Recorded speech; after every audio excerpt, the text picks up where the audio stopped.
Hello everyone. Thank you very much indeed for giving time to look at this short presentation around some proposals to reform our Title D legislation. Our Title D legislation is that part of our canons which deal with our professional standards and the way in which we deal with complaints. The professional standards are there to ensure that we offer the very best care that we can to people. This presentation will be led by two people, Jeremy Johnson, who will speak to the detail of the proposals, and then Bruce Gray, who will speak to the process by which we hope to deal with these.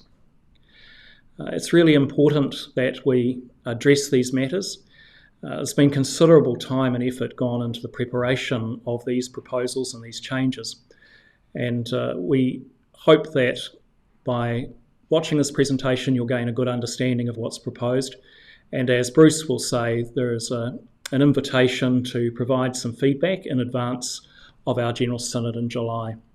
So thanks again very much indeed for giving this your time, and I hope that you learn a lot from it.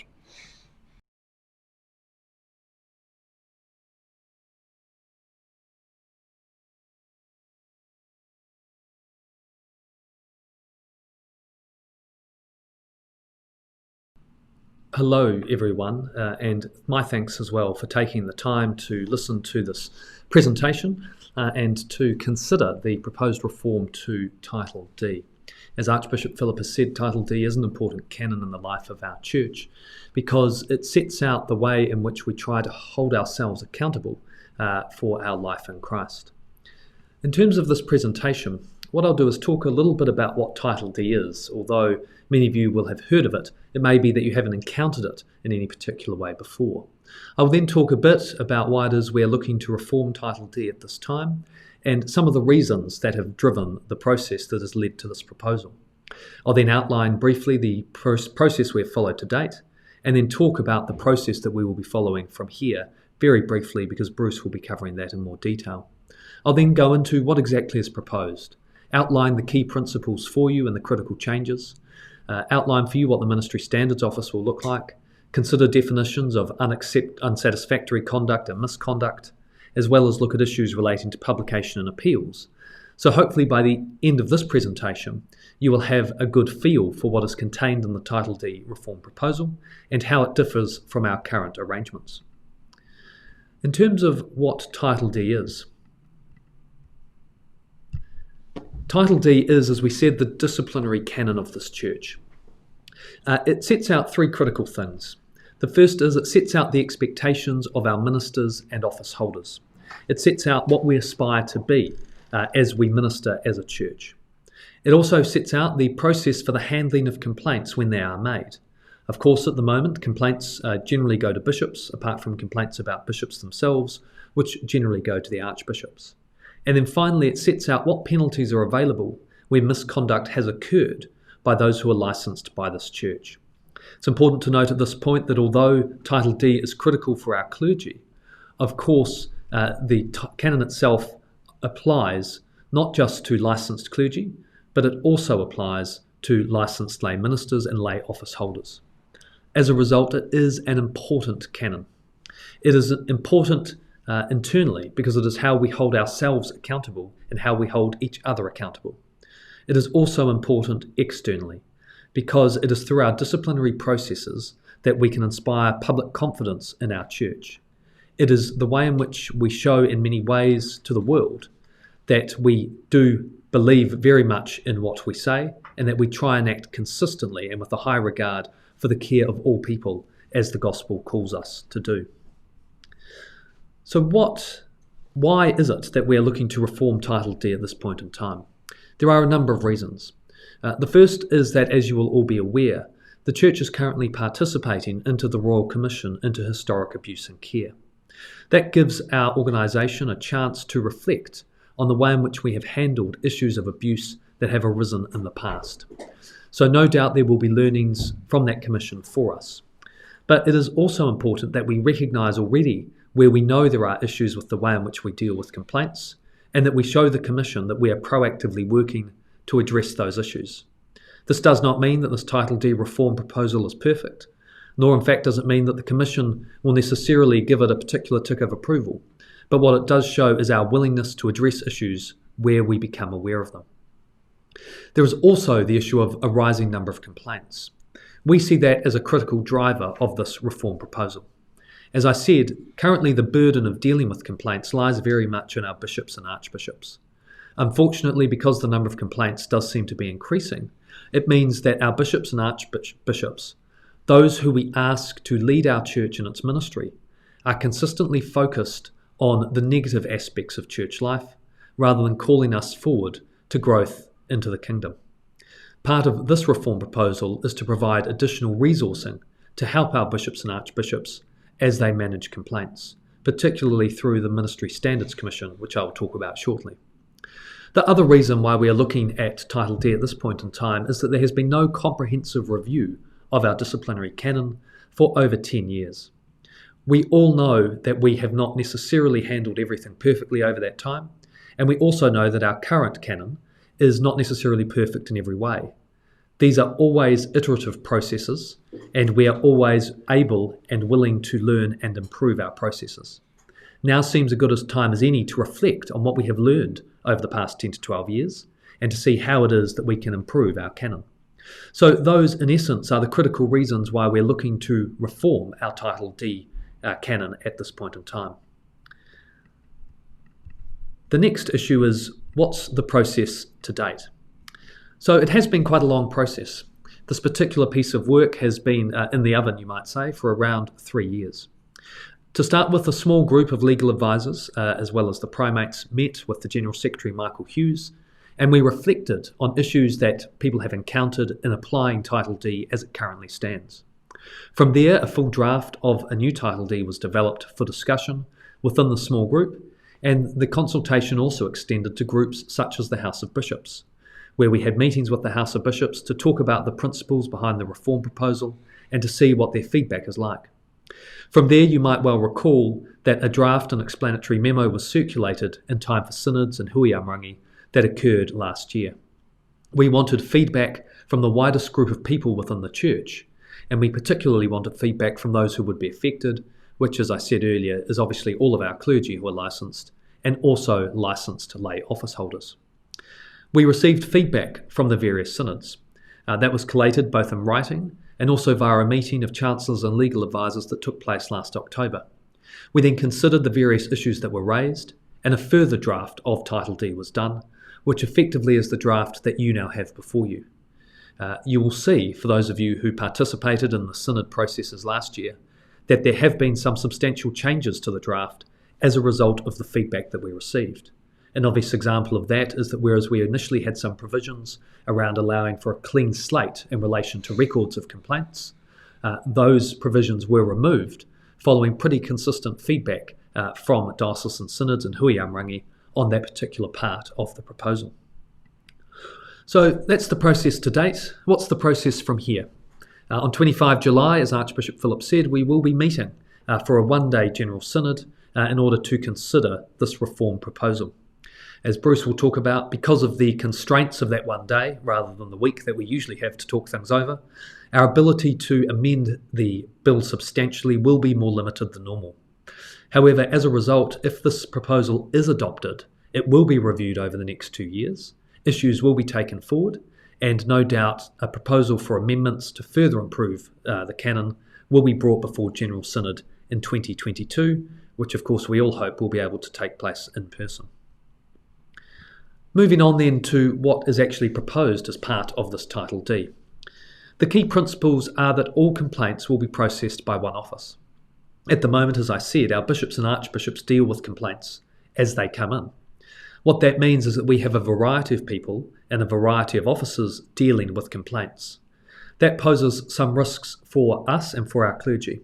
It means we cannot guarantee consistent treatment of all complaints, and we cannot guarantee consistent processes across our church. That is unfair both to complainants as well as to those who are complained about. Further, it also means that in many cases, people are having to deal with these negative issues when that is not the primary reason they were hired. Although bishops are and always will be responsible for discipline in the church, dealing with substantial complaints is not necessarily part of the job description considered at electoral synods. The other key principles are we will have different processes depending on whether the complaint relates to unsatisfactory conduct or misconduct. In effect, there will be two different paths. We will be introducing for the first time some clear thresholds for immediate suspensions in cases where people are at risk of harm if the person complained about continues to minister within our church. A critical change and a critical principle is that this canon will turn the process into one for which the church is responsible.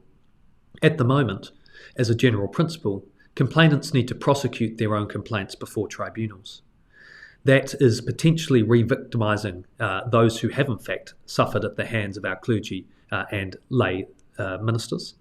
And that is why it is important that the church takes that over. But it is also important because this canon is about the church holding its own to account. Therefore, it is properly the role of the church to bring complaints and prosecutions. As I said earlier, bishops are and will remain responsible for discipline within our church, but their ability will be slightly curtailed, or their discretion will be slightly curtailed.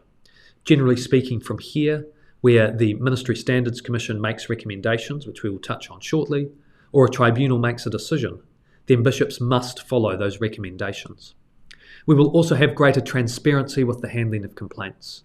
The basis of this canon is very much that sunlight is the best disinfectant, which means publication will occur unless a threshold test relating to harm to others is met, which means information can be suppressed. The canon also ensures that we have greater clarity on issues such as when complaints can be summarily dismissed. For example, the issue arose too long ago, say 15 years, and somebody's complaining about somebody's behaviour at a vestry meeting. In that case, of course, the complaint will not necessarily proceed. And of course, we will have additional clarity on things such as the standard of proof required to establish misconduct, not an issue currently specifically addressed by the current Title D. In terms of more detail around what's proposed, as I said, we will have a Ministry Standards Commission.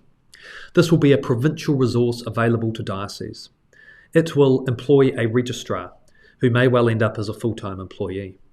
The Ministry Standards Commission will be responsible for developing guidelines and policies on ministry standards and issues of discipline, and providing assistance and guidance to bishops and dioceses on such issues. The Ministry Standards Commission will be responsible as the central body for processing complaints. They will do early assessment and triage. What that means is they will look at it and say, is this one that we can dismiss out of hand because of a lack of evidence, because it's clearly vexatious, or because it occurred too long ago? If the complaint proceeds, particularly in relation to misconduct, then it will be the Ministry Standards Commission that will be responsible for bringing the complaint forward. They will maintain a list of church lawyers who will act for the church in prosecuting the complaint, and they will also maintain a list of tribunal members, and they will be undertaking the appointment of tribunal members when they are convened. When it comes to tribunal members, though, please note that there is a requirement that one tribunal member at least be a member of the episcopal unit of the person complained against. That way we ensure conflicts are avoided because of the small nature of our church, but we also ensure that there is still a local connection so that local knowledge is factored into these decisions.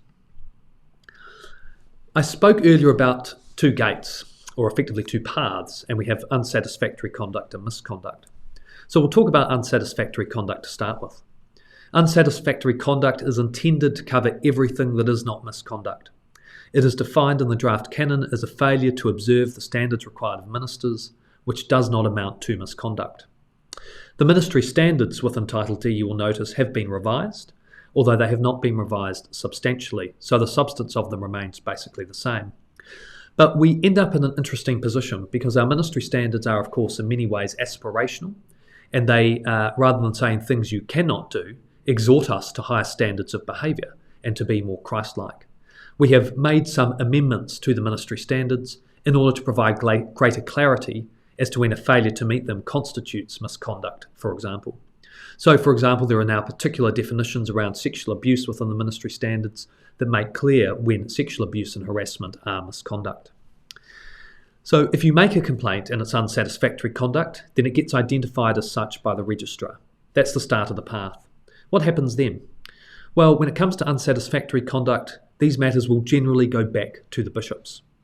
There will be guidance available from the Ministry Standards Commission as to how to handle the complaint, but bishops will have open to them a number of paths. They can require a process of reconciliation. It seems appropriate when the conduct complained of is low level.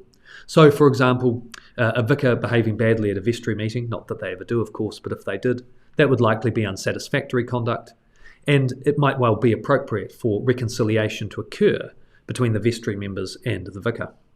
Alternatively, the bishop could require an inquiry.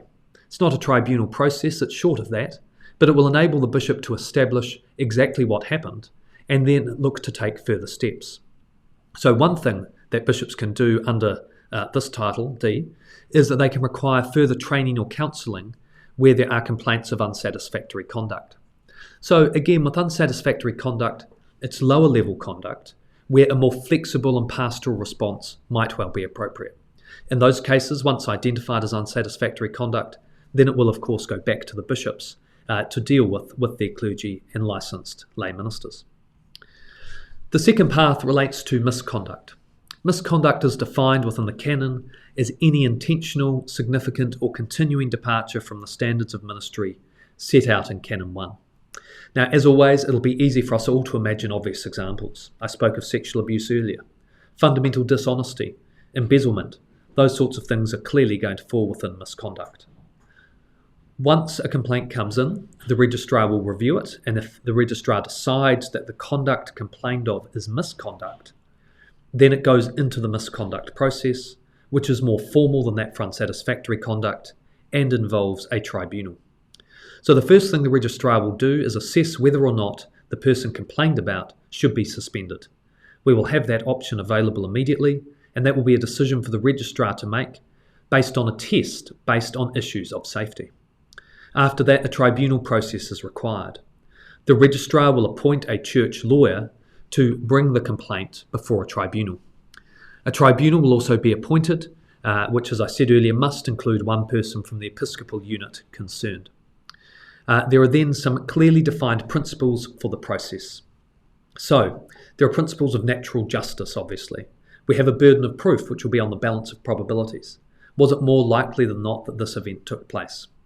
There are also conditions such as no tribunal member may be reasonably apprehended to be biased. That's quite lawyerly language, but basically what that means is when you look at the tribunal, is it likely that they would show favour to one party or the other, usually based on pre-existing connections? So it is unlikely, for example, that Bruce Gray, because we have worked together in the past, would be able to sit on a tribunal to do with a complaint about me, because people might well say he was biased. So those are the sorts of provisions that we have in relation to the misconduct process within Title D now. What happens if misconduct is found? In that case, the tribunal recommends what outcomes should be imposed. The outcomes are unchanged from the current canon, and they range, of course, from temporary suspension of office all the way through to deposition from holy orders.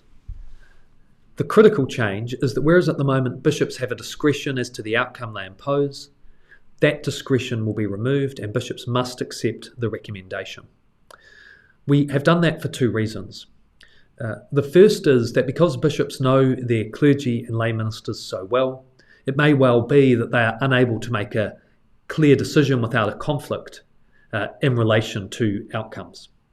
The second reason is also to ensure protection for our bishops, so that in the future, if something has gone wrong, it is clear there was a proper process in place and that it was not just left to their discretion without any support.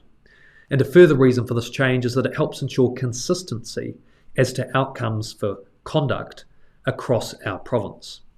I think we can all agree that it is undesirable that the Diocese of Auckland imposes a harsher penalty when it comes to certain misconduct than, say, the Diocese of Dunedin. Finally, when it comes to tribunal decisions, they must be in writing and reasons must be given. The reason for that is that we hope to build up effectively a body of case law which will set out what conduct is and is not misconduct and what outcomes may follow.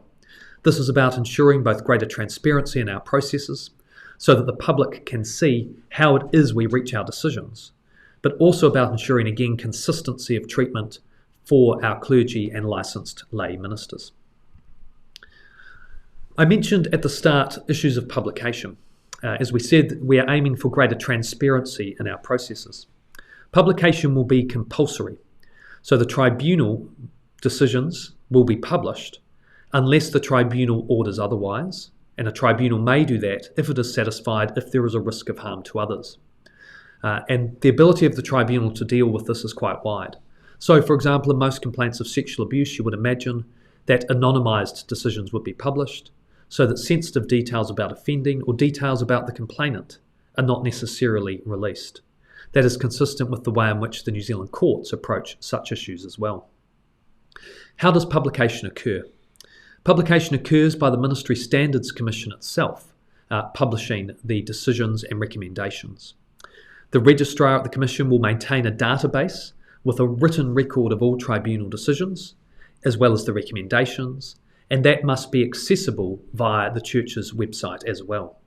If you want to see an example of the thinking behind this, then look at the Church of England website, where you will see under their discipline section, they currently publish all tribunal decisions as well.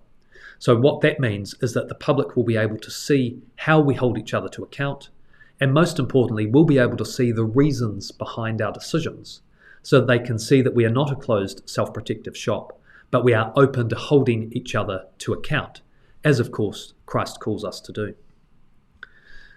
Next, we have the issue of appeals. At the moment, we have an appeal tribunal, and the provisions relating to that are largely unchanged. The tribunal membership will alter slightly when it comes to appeals, with the addition of the provincial Chancellor as a standing member of any appeal tribunal. In terms of appeals, only the respondent, the person complained about, can bring an appeal of tribunal findings.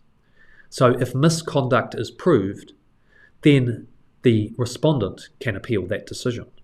If misconduct is not proved, then the Church cannot appeal that decision, and that is the end of the process.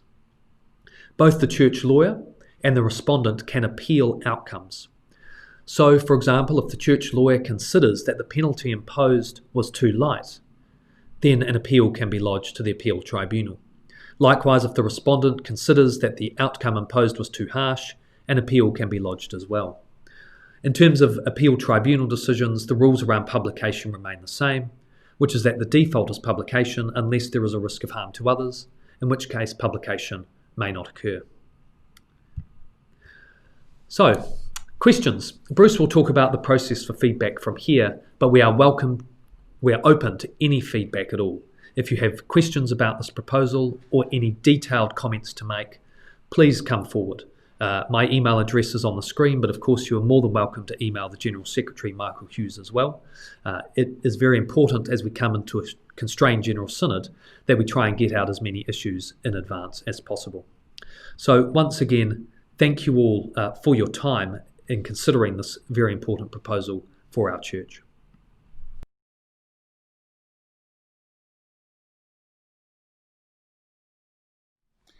Greetings to you all.